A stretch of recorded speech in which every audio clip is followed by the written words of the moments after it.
the basic coordinate system and so this is the default page as you have already seen, and you have certain lines, right?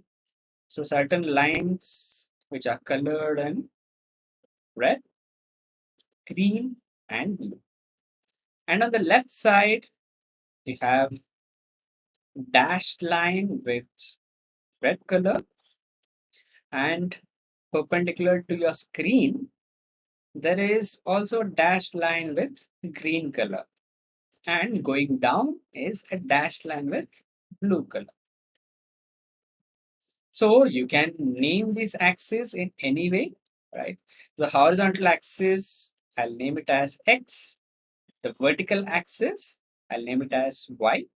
And the axis which is perpendicular to the screen, I'll name it as Z. So the dark red line is X.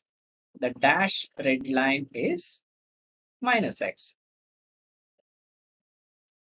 The dark blue line is Y. And the dark and the dash blue line is minus Y.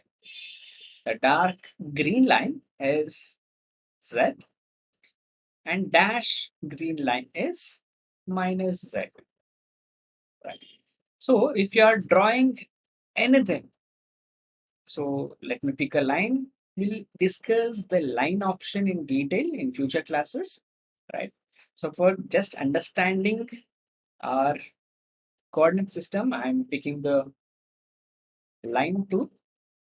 So I'm drawing like this. You can see my line is red, right? So that means you're writing a line parallel to your red axis.